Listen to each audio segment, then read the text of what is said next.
Now, not only is climate change real, but the processes which have been set in motion are going to be with us for thousands of years. We always talk about the youth of today, any day, present or future, being the leaders of tomorrow. And given the challenges that they'll be facing, our young folks are going to need all the preparation, education, and skill development they can get their hands on. Fortunately, we've got great folks like Wendy McCardle from the Vermont Energy Education Program leading the way. Wendy?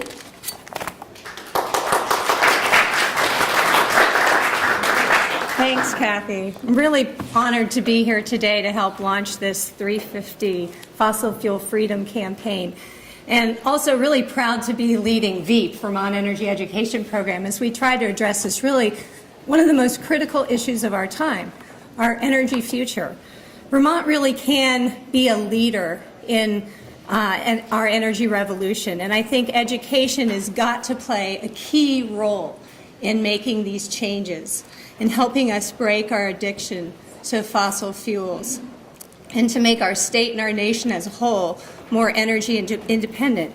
And this is not something that's going to happen overnight.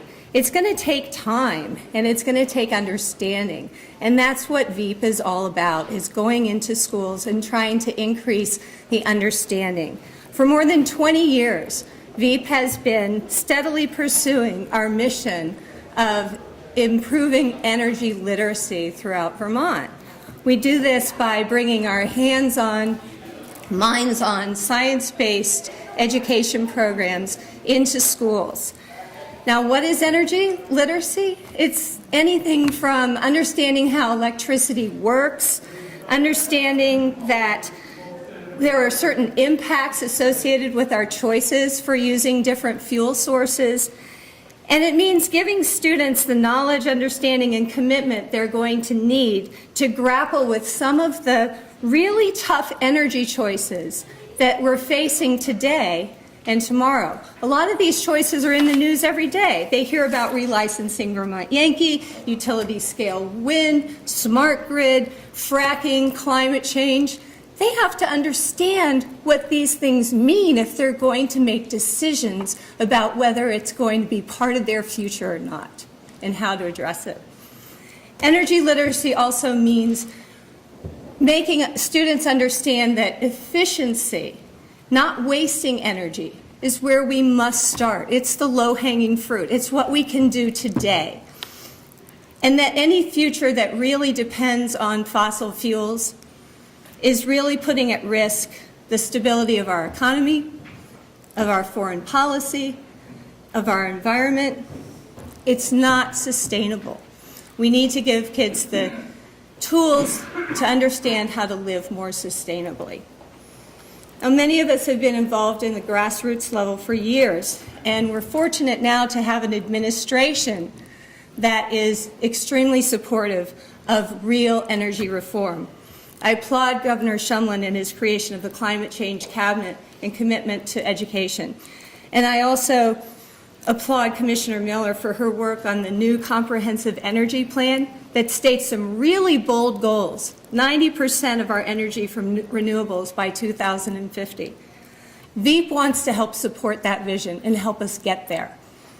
So we all know it's going to take time, creativity, persistence, to create this paradigm shift in the way that we relate to energy and kick our addiction to fossil fuels.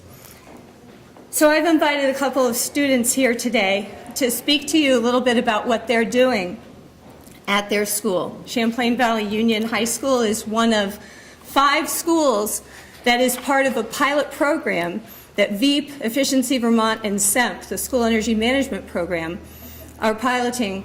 And the goal of the Whole School Energy Challenge is to engage students and the whole school in a friendly competition to reduce their energy use. This school has all the schools have a 10% goal.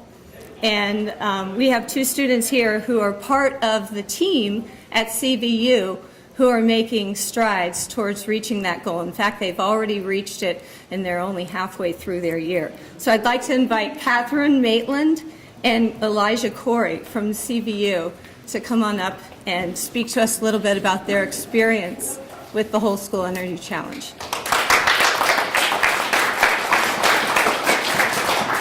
Hi, my name is Elijah Corey. Hi, I'm Catherine Mayland, and I really feel that this winter climate change has really hit me.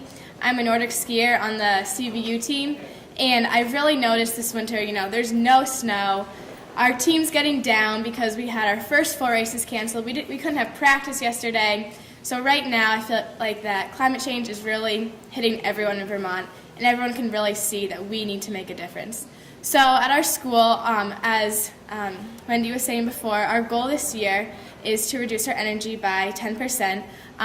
We have been reaching this goal with our very headstrong advisor, Katie Antos Ketchum, and we feel like that we have been reaching this goal mainly by behavioral changes in the school from students and faculty.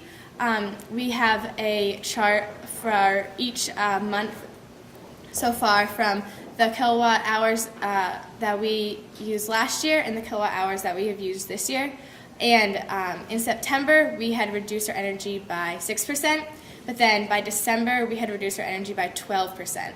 So we are definitely on our way. And this has come mainly from behavioral changes like reminding teachers to turn off lights when they leave the classroom, or not. They don't have to have both sets of lights on when they're teaching, or turning off the projector when they're not using it, turning off computers. We've also had this thing called hibernation vacation, where we turn off all computers and other electronics when we go on vacation. And these things have really helped out with reducing our energy. In addition to those behavioral changes, we have made a lot of technological changes at our school, including minimizing our use of the heating, ventilation, and air conditioning systems, and really trying to best use them to our institution's ability. As well, I'm really personally involved in this because I feel that the way we're going with this environment, we can't sustain this for very long, and we have to start with educating students about this. And at CVU, we have a thriving environmental action program. We have over 100 students this year, which is up from about a dozen last year. So this great improvement in our club this year has really improved. And so it is my hope that our overwhelming participation at CVU in the environment is evidence that we have an inexorable passion to save the environment.